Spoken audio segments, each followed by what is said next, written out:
Hey, everybody. Welcome to the Nonprofit Plug. I am Dr. Sharon, the CEO of the Nonprofit Plug. And I'm Amber Anthony. And we are ShAmber. All right. We're jumping right in to our nonprofit of the week. Who we got, and I'll give the details. ClockedIn. ClockedIn, baby. That's how he would say it. We're going to have him on as a guest. Isaiah Green, CEO and founder of ClockedIn, a nonprofit organization based out of Long Beach, California, that provides health and wellness in the most general sense, health and wellness. Specifically, he does boxing programs for the youth all throughout Los Angeles County, Long Beach, Inglewood, Watts, South LA, all the areas right now, every single month in Watts. You are our nonprofit of the week. We love showcasing nonprofits who are doing the work. Doing the work, transparent with their work, honest with their work, good examples of financial management. So it's not just a whatever nonprofit that we're going to feature. Like, you have to show up and be that nonprofit. That part. It definitely have to hit that criteria because that's big for us. That's really our mantra here at the Nonprofit Plug. Okay, so ClockedIn actually is a perfect example. This is Money Matters, this episode. Everything money, everything finance, everything $. That's why we picked ClockedIn, right? Because his 990 EZ, his first nonprofit filing ever, was a 990 EZ, thanks to his partnerships and funders. He had to be transparent. He had no choice. Other people had to go through his bank account and do all of the bookkeeping. Other people had to see how he was spending the money and showing the impact. He had to report to Everyday Heroes and to other organizations his impact. So we pick him as the nonprofit plug of the week because budget wisely, being transparent, that's the name of the game for Money Matters. And so ClockedIn is newly formed, right? So just within the last 2023. Wow. December, summer, like October, November, December 2023. And so hit the ground running. Hit so the ground much running. so that they ClockedIn had to do an official filing just 3 months later. Yep. For that entire year. Yep. A full 990 EZ, over 50,000 in revenue. Incredible. Wow. Not a lot of nonprofits can say that. No. That's why it's important to network and like know your people and ask for funds. And what's also amazing too is even though there was just 3 to 4 months of service, you have the 990 under the belt. So that's year one. And so to be eligible for so many things, you need 2 years minimum. So he's already halfway there, but just 4 months in with service.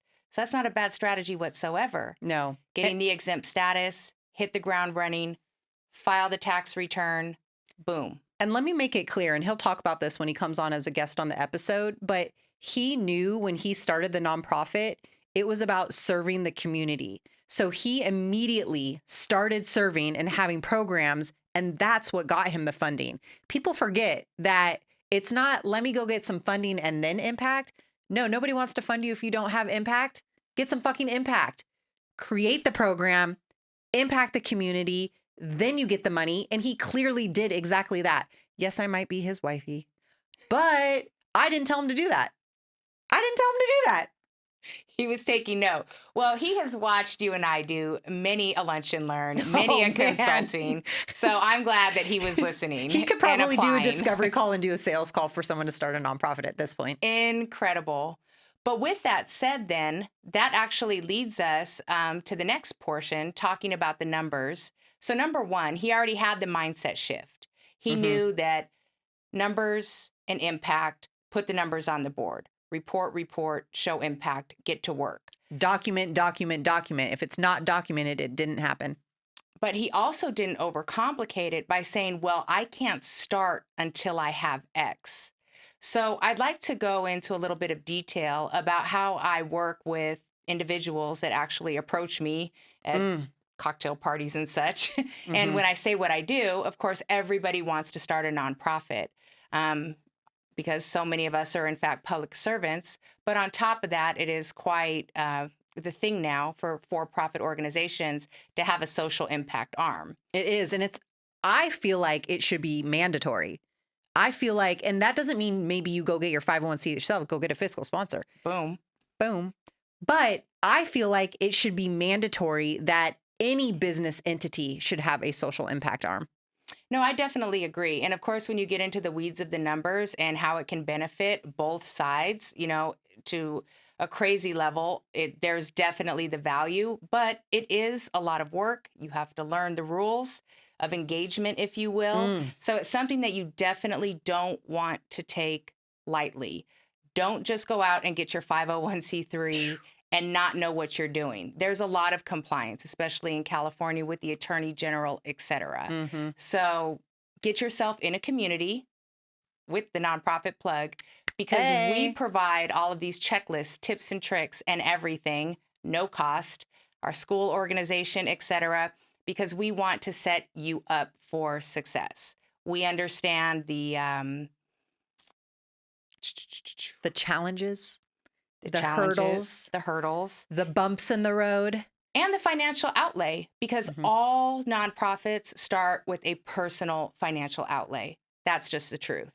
But as Sharon stated, you have to do the work, you have to document the work, and then from there you can get the buy-in from individuals who want to support. For sure. And I think what's really cool is the terms financial literacy is now like becoming mainstream. It's kind of like a buzzword. Financial literacy is now. And I think it's Financial Literacy Month coming up. Is it April? Oh, wait. It's like an actual month? Yes. Amber Anthony. I had no idea. There is Financial Literacy Month. That is incredible. I feel like it's April. We're going to have to Google that. Definitely need more information there. So it's like perfect timing while financial literacy is a buzz term, like this is your time to shine. Oh, are you kidding? I can't wait. But I got to be honest with you. My favorite story surrounding the buzzword of social impact arm. Okay, tell me the story. You're in Vegas. This is my favorite. Wait, this one? That's not appropriate. Yeah. You were at some convention in Vegas or something. Oh, shit. Jesus criminy. This is like my all-time favorite story with. Oh, man, this shit was wild. Okay, I remember. I was in Las Vegas. She just snored. Okay. I was at a crypto conference. I was at a crypto conference in Vegas. And I don't even remember what this room was. I think it was like where all the vendors were. And I walked up to one of the vendors and I said, "What's your social?" I asked, "What's your social impact arm or something?" And he said, "My Instagram is blah, blah, blah." I said, "What the fuck?" But it's literally like not what I asked. God, I forgot about that. That was so good. Well, I think I called you immediately because I didn't know what to do with myself. Well, and that was the first time that I had heard you use that in that context. And then, not to sound funny or anything, but it also made me realize sometimes I'm a little naive and a little slow. I'm not going to lie.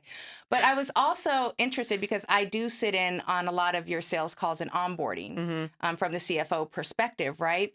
And so, I don't know how these individuals got into your ecosystem or your funnel or anything like that, but I know that, they pulled the trigger and they want, to move forward with their mission. Yep. But it's oftentimes coming from their for-profit business. These are high net worth individuals. And so it took me a second to figure it out. And I'm like, oh, there's a benefit to the social impact arm. And then so I started, seeing what individuals were doing and then obviously educating myself. And so the reason this might sound crazy is I am from the for-profit world. So the only reason I'm even tinkering around in the nonprofit world is because of our amazing friendship that has now turned into quite the business partnership. And so I'm just grateful to have learned everything that happens in the nonprofit world because I truly had no idea that this world existed, the opportunities, and the fact that it is so much aligned with how for-profit corporations operate, which, of course, the main thing that we are trying to communicate over and over again is stop thinking of yourself as a nonprofit because you're a business with a cause. And there are wild statistics out there about the nonprofit sector globally is one of the, I think it was top 3 employers, GDP, like revenues and like money economically in the most layman's term that goes around the world is in the nonprofit sector. Even during a recession, even during whatever fucked up presidency is going on and whatever view you have, nonprofits still thrive. And it's kind of like the go-to that you can kind of fall back on because maybe your for-profit business is killed by the recession, real estate or whatever. A nonprofit is not. That's when there's grants, funding, sometimes government support. We don't know what's happening right now, but other creative ways, people who need tax write-offs. Nonprofit is kind of a cool industry. I got to be honest, definitely. And because my background is definitely finance and tax code, when I started to go down that rabbit hole and see, not just the compliance, which is a huge deal and definitely not to be taken lightly. But once I saw all the benefits and opportunities and the way of the structure, in essence, I was like, wow, this is incredible. It's not only just incredible, it's an untapped industry because people are not aware. That's why financial literacy is a buzz term right now because everyone's like they don't teach financial literacy in school. I think places are trying to get that now, but that is why businesses fail. That is why people are in debt. That is why people are relying on different government systems for support is because there's no financial literacy. Having financial literacy in your nonprofit organization as a founder is critical. Definitely. So let's dive into new nonprofits who, if they don't know about the nonprofit plug, they get their formation through, whoever, that one. And before they know it, they get their binder in the mail. That you're going to throw away. So why are you wasting a tree? And it costs them a fortune. Probably killed a cow for that leather. And they have no idea what to do from there. Well, I meet those people literally everywhere I go. And so they say, well, I spent X amount of dollars and I've had this thing and it's collecting dust and, it's been 9 months and yeah, I work a full-time job, but nonetheless, this is something that I do want to follow through with at some point. But I don't even know where to get the money because I'm already out X amount of dollars and, I've pitched it to family, I've pitched it to local businesses and, I'm not really getting any feedback. So it's just kind of falling flat. Well, we've had lunch and learns about this, right? And specifically recently, because I get these individuals so often, I say, you know what? Send me over your mission and tell me what you want to do. And then they say it. And they, of course, have this grand vision. And I said, okay, can we segment the vision? Let's segment the vision into your individual programs or services. Just tell me a little bit about, you want to do this here, this here, this here. And of course, I bust out my spreadsheet and I get the columns and I'm rocking and rolling. Nothing like a good spreadsheet. Nothing like columns. Give me cell B3, please. And with that, so recently I just did this the other day, like while I was in the car, because it was a friend of Bay's, after we left the barbershop and he had communicated to me on what he wanted. And so I'm like, great. And he has this great program. And he's got these relationships in schools where he brings in new licensed barbers and those barbers cut hair for youth on particular days that the schools earmark for, youth that are at need. So these young licensed barbers come in and they're serving the community. Well, of course, many of them volunteer, but wouldn't it be great to find a way to get them a stipend? In addition to that, wouldn't it be great to take these young, new licensed barbers and not only give them a stipend, but also give them mentorship? Easy, because you already are a barbershop owner. You have already built the relationships with the barber schools. You already have the influx of youth clients that are getting these services. And you're training these new up and coming entrepreneurs to have a social impact arm without even knowing it. And be financially literate. So I said to myself, how much would you Typical like to conversation. Self. how much would you like to pay these young men? And he said, well, they do about 10 heads on a Saturday. I said, fantastic. Is $250 stipend? Is that reasonable? For their service and their commitment, to the youth of the community? And he was like, oh, they would be over the moon with that. I said, okay, let me go back to my community and see if any of them have missions that are in alignment with either entrepreneurship or serving the community or any type of initiative already built within their grants. Mm-hmm. And this is where the strategic partnerships happen. Mm. So I was able to go back and get $2,500. Now, is that going to take his nonprofit to the next level tomorrow? No. But what does it do? It gets 10 barbers working, providing a community service to youth, right? Mm. They get a stipend. We're documenting all of this. And then from there, depending on how he gathers this information and communicates it either to the community, he now has opportunity because he has proof.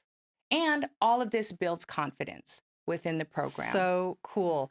There's actually a nonprofit organization in Los Angeles that does something similar to this, Barber Gurus. Super cool organization. I partnered them with Change Reaction to get stipends and to pay for the initial equipment. Because if you think even further down the line of what you just did for your friends, I'm guessing this is a nonprofit in New Orleans. Mm-hmm. Think about it now as you're also creating workforce development. Ooh. So now you also get to apply for workforce development grants because now you're taking folks in the community who didn't necessarily have an income, creating the infrastructure for them to get income. And now these stipends are kind of like the catalyst to creating an income system and people getting sustainable lives themselves and creating that infrastructure for themselves, which is what Barber Gurus was doing, is they partnered with Change Reaction to be able to get funding to purchase the equipment that the barber would need so the barber can then go get an income. It's a whole like little web of causation. I love it. Oh, web of causation. That's our new one. So good. No, really and truly. And many people that come to our Lunch and Learns and do support the nonprofit plug, not as clients, but are leveraging all of our free content and all of our free education, have, taken a lot of the lessons specifically around this that have done many of these services out of their own pocket for years even, but they never gathered the data. So let's talk about the young lady who won our basically grant for consulting. Miss Maisha. Oh, she was so adorable. Yep. Let's start. Okay, so we had a lunch and learn. I forget what the topic was that day. Maybe it was on impact data. Yeah, probably sure. was on. Mm-hmm. So she boldly volunteers herself to share her mission. I don't think she had the ability to really articulate her data because she had never really tracked it. So she won because at the early times of Lunch and Learn, we used to give away either donations or gift cards or consulting hours. She won consulting hours where Amber and I both met with her to help her identify all of the impact of her organization. When I tell you, nothing is more satisfying than somebody that listens to your coaching, because this woman, Maisha, she went and spent, her and her sister spent an entire weekend combing back through a couple years of data, put together every data point, put it on a piece of paper, called you and I, and presented us their data. It was the most unbelievable transformation ever. And now they're able to speak to their nonprofit's impact. And now they know how much that impact costs. And now they get to go ask for money to cover the cost of that so they can continue their program and have further growth. And that's just it. All because they heard a call to action. They showed up for a couple lunch and learns. They were taking the information serious. They were unafraid to share their stories, which as new founders of nonprofits, just like new business owners, you're not confident yet. You don't have any results. Therefore, your pitch is not together because once you're pitching, the next question is to anybody is they want something tangible. Yep. And because you don't have that yet, you're unable to articulate it sometimes in the way that you think you need to. I think that's the biggest point someone can understand from this. conversation right here, besides financial literacy, money matters, impact, track your data is, and I think I saw this on Instagram in a quote the other day, be okay with being embarrassed. Mm, If you're not okay with being embarrassed, don't be a business owner. period. The learning curve is steep. And so we definitely want to create a safe space, well, to have these Mm-hmm. conversations. And that's really why we're doing this podcast, Yep. is to bring awareness and to let you know that there are other organizations out there. What do you always tell me that is literally my favorite thing to say all the time now? Oh, failing my way to millions. My favorite term Oh, since you ever said that, literally failing our way to millions. literally. You have to be okay with failing. You have to be okay with being embarrassed. We have been there. I have definitely been embarrassed in my career. I have fucked up in my career. I have had to refund folks. I've had to pivot, make changes. It happens. No, it Like it happens, happens. and you live and you learn and you fail your way to millions. Definitely. And you have to also, as you're failing, you have to continue to build skills and knowledge. And with that said, even though financial literacy key, it's really a mindset thing. Mhm. So yes, it's a skill set. You have to sit down, but you don't have to memorize everything. Once you have the framework and you have your notebook, you can always refer back. I don't have everything memorized. Mhm. I don't have the 990 memorized. That's why I have so many drives, and literally I print everything out and put things side by side. Mhm. I'm not an expert to that level because there's so many moving parts oftentimes. And so you're hearing that from me, who is uber confident in what I do. So I want you to feel the same, that always keep your records, Mm. always have them digitally. But if you have to print them out and go over them and study them, trust and believe. If you just take 10 hours and really go into your financials or try to figure out your programming expenses, i.e., tied into the data, that is where you are going to find all of the gems. So let's give them a good gem for today. Mm. Reverse engineer why a nonprofit says, I need $150,000 to operate. Reverse engineer us for that so that way somebody can understand why they said $150,000, because no funder wants to know you need $150,000 and you can't articulate that. Reverse engineer that for us. Well, the majority of nonprofits that say that, oftentimes they've built in a salary for themselves. Mm-hmm. And it's not an exorbitant salary. Okay. But they are looking for the option to replace their W-2 9 to 5, if you will. And fun fact, they're replacing it for a W-2 9 to never for their nonprofit. Okay. So let's just be clear about that. Accurate. But with that said, they've been doing the work. This has been a dream, and they want to do it full time. So when they put that number out, they have calculated in their head, well, I got to pay me something, and then I have to run the program. And then, there may be some overhead. Mm-hmm. But because they have no experience, just like a brand new business owner, they don't know the real operating costs. And I can't tell you how many times that people have applied for grants, put in budgets, got awarded the grant. How many budgets have we had to rework for people who got the grants and realized they couldn't pull it off because their line items were not in alignment? How many budget modifications? Oh man, budget modifications up the fucking wazoo. Why? And this isn't a dig. It's just the truth, because nonprofits, just like any other organization, are ever growing. Things Mhm. change. And you're doing your program, and maybe that program was impactful, or maybe it wasn't. Maybe was sustainable or not. So things change. But especially when you're under the governance of a restricted grant, if Mm. anything should change, then you can no longer spend money in that bucket.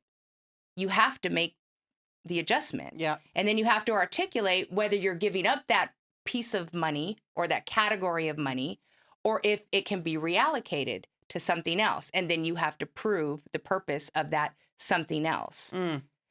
So that's why you have to know the numbers. You have to know the costs. So how does someone come up with those first initial costs that just knows they want 150K? And I'm like, it doesn't work like that. What does that 150K mean? How can they, if they haven't really used us for services, how can someone figure out how they can come up with 150K? Okay, so this is going to sound crazy, but I love crazy. This is low key how I teach financial literacy in general. Is I ask people to imagine that they are in charge of the budget for a wedding or a family reunion. Beautiful. So instead of using the word wedding or family reunion, this is your program. Mm-hmm. So you sit and you think of absolutely everything that could possibly happen. Flowers, DJ, food, caterer, porter potty. And my other recommendation is to start with the programs and services first. Identify the expenses to pull off the program services, AKA your mission. Because if you can't pull off your mission, then you cannot advocate for additional funding for your overhead. Mm-hmm. Okay. So step one, let's put all of our energy and thoughtfulness into designing the perfect, most impactful program. And then from there, you say to yourself, wow, if I'm doing something 4 times a week, and we are serving 25 kids, I am going to need help. I'm going to need to hire 2 people at 4 hours at X amount, at X amount. Could they be independent contractors? What if they have to be W-2 employees? All have to factor in payroll taxes and fringe benefits. That's another one. Every single budget that I saw from the CFCI program that got awarded funds did not have that in there.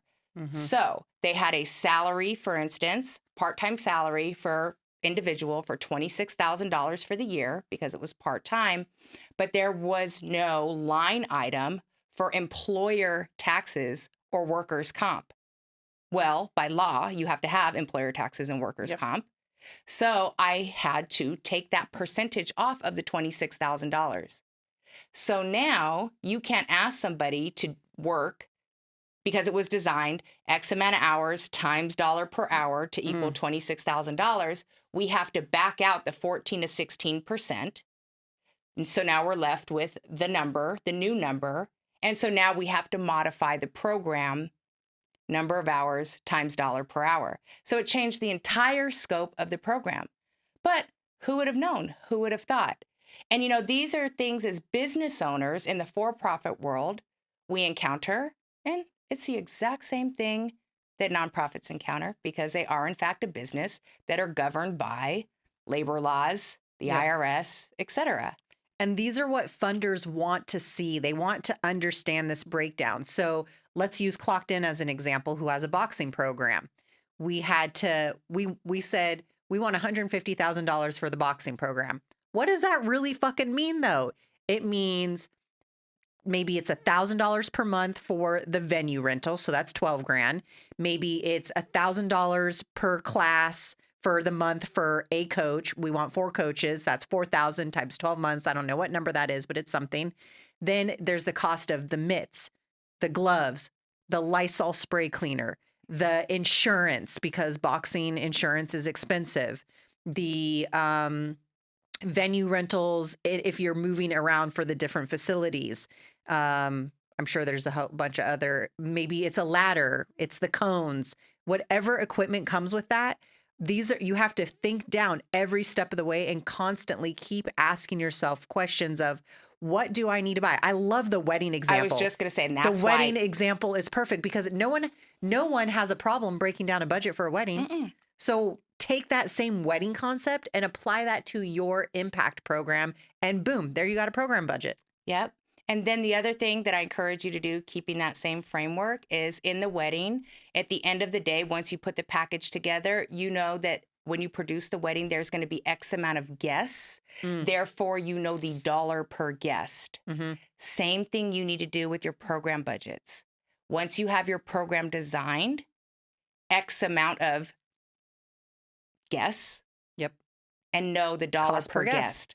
Because that is how you articulate the value to funders.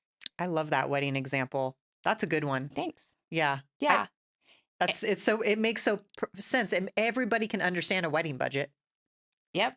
And that's, honestly, that's how I teach financial literacy. That's also how, in my for-profit organizations, I run an event company and I have individuals that obviously book travel, venues, etc. And when I told them, hey, I want you to treat this as if it was your wedding or your family reunion. I want you to get quotes. I want you to compare costs. I want you to compare value. Don't just take the first thing that comes along. Please, challenge yourself. Not that we are penny pinching or anything here, but we want to ensure, that we have vetted all options. So the experience is exceptional. And so that's what we challenge our nonprofits to do too. Nobody's asking you to skimp on your program, Right. but also have option A, B, and C. If we produce it at this full level, this is the need. In fact, that's how you avoid skimping, is breaking it down and creating your wedding budget for your program. Yep. I love that. So you're not just a nonprofit. You are a business with a cause. You are mission driven. And the better you manage your money, the better off your nonprofit is going to be and the next level that you can take it and the more money that you can get. I love this. Okay. So this kind of brings us into our last segment, which is the unplug, laughs, lessons, and leadership. And today's example is very, very scary. That's really hard to say. I just want to say that's also very scary. We got an example for you guys. Now, we don't name names. This has actually happened to multiple nonprofits that we know, so it's kind of a generalized sense. But your lesson for today is an audit gone wrong, and what the fuck happens? Yes, definitely a cautionary tale. And this example that we're doing did, in fact, involve me. It always involves you. At some point, call in the cavalry. Clean up on aisle 9. Amber Anthony. So to that point, I got the crisis line 1 call to clean up on aisle 9. So, oh God, I hop into the books. And so for those of you who do have somewhat of an accounting background, this will be very funny to you. And so this individual has been operating for 3 years, getting millions of dollars, excellent reputation. I mean, just the work is unbelievable. Impactful like crazy. Literally so impactful in the community, saving, like trying to end homelessness. Really and truly. I mean, quite impressive. But everything that glitters ain't gold, okay? Especially behind the scenes. And so when we started to unpack the books, the general ledger, not only were things not reconciled, and you're going to say, what is reconciled? Well, reconciled means is when you put something into the general ledger that you either spent, so either money coming in or money coming out, you were supposed to match it to the bank statement at the end of every month, or match it to the credit card statement at the end of every month. So you know what actually cleared and what didn't clear. You know, there could be checks out there. There could be a double entry. Human error is inevitable. That and QuickBooks isn't perfect, or whatever software account system you use. Like, it's not perfect. It misses transactions or it codes things wrong. So you have to reconcile. 100%. So these books weren't reconciled for years. What was also frightening is you should never prepare a tax return if books are not reconciled. So that kind of gave me anxiety. However, we were addressing the problem at hand, and I believe it was somewhere around March or April. They were up for additional funding, but they were also going through a compliance audit. I knew for a fact that this organization would not be able to pass this compliance audit just on the first 2 things. So I said to myself, let me help this individual. I mean, because again, the program was amazing. So I offered pro bono. I said, hey, I estimate it will take me about 30 hours to clean this up, but I can't do it alone because unfortunately, there was so much commingling and missing information. I didn't want to make any assumptions. Therefore, I needed the individual who was doing all this spending to be able to inform me. Hold on right there, because I want to make this point clear for folks. Your bookkeeper is not a fucking, whoa. Spit on that one. There was passion. There was passion. There was passion. Your bookkeeper is not a mind reader. If you Zelle somebody or Venmo somebody $500, a bookkeeper has no idea what that's for. So don't give your bookkeeper shit for not knowing what that's for because you can't remember. Write it down what you did. This is not on your bookkeeper. This happens all the time. Your bookkeeper classifies as best as they can, but it is your responsibility as the manager, founder of a nonprofit organization to know where your money's going. If you're zelling for something, what was it for? We have to have that information. Okay, off my rant. Definitely. And so to that point, we're trying to code thousands of transactions. Thousands. Within 2 weeks. Number one, to get additional funding. Number two, again, to complete the compliance audit. So I said, look, I can definitely dedicate 30 hours to you in the next 17 or so days. What days are good for you? And we'll bang it out 3 hours at a time, several times a week. And the response was, I don't have time. I don't have time. Like, no thanks. And I'm like, at first, again, like, I'm kind of slow on some things. I'm like, what? You don't have time? Like, what do you mean? Mm-hmm. And she were was dead blown. ass. Like, yeah, we were mind blown. Yeah. And so I was like, oh my God, like, how could, like, this is your baby. Like, what do you mean you don't have time? And unfortunately, I don't think the organization ever found time. Nope. Organization never found time. Organization is delinquent on filings. Organization lost a multi-million-dollar funder. So there's that. And all of this could have been reconciled 30 hours. And there was a partner, pro bono, Mm-hmm. that was willing to work with, coach up, Mm-hmm. consult, and, provide some risk management strategies. Yep. And they didn't have time. So quite unfortunate. So clearly the nonprofit was not a priority, which is unfortunate. Yeah. So that's what the message is when you're telling somebody, I don't have time, I don't feel like thinking today, I'm over it. You're saying that you don't give a fuck about your nonprofit or the community that you serve. Absolutely. And that's just what's wild. That's still a trigger for you from yesterday. She had another founder that said that, and she was just mind blown. And again, me personally, this is just my belief, is that anybody who is fortunate enough to be able to have an organization, be it for profit or nonprofit, it truly is a blessing. You have to show up in a different way to be able to have a vision and get people to support your vision. And so if you ever find yourself in the place to have achieved that, please don't forget what it took to get you there.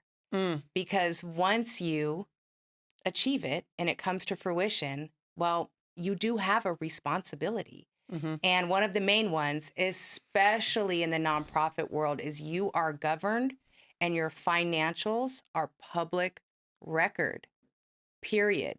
You can be stripped of your exempt status fast. Can you quickly give some examples? I forget if they don't file in how many years and what happens. In 3 years, if you don't file with the IRS, you're automatically revoked. It's not even like a person that does it. It's a system software that automatically revokes your nonprofit. And then you have to reapply for your entire nonprofit status all over again. And then the Attorney General here in California suspends you, terminates you, then the franchise Fines tax board you. does it, then they fine you, then you got to do an appeal, then you got to pay the nonprofit plug $5,000-$10,000 to get you back reinstated. It is not fun. It is not fun. So again, cautionary tale. If you are willing to do the hard work to get formed and to get your tax exempt status and to actually operate, please do what it takes to comply. And we get it. A lot of you are CEOs, you're visionaries. So your organic skill set or interest is not compliance, finance, or risk management. We get it. Maybe you don't want to wear all the hats forever. But fun fact, and this is another thing that I teach, is if you've ever looked at your tax return on page 1, if you're the one signing it, you said that you understand everything in it. And that you are attesting that you understand all of the numbers and their validity. So it doesn't even matter if it's not something that you're interested in or something that comes easy to you. you have a fiduciary responsibility to have at least a proficient understanding of what the fuck is going on. And please don't outsource it.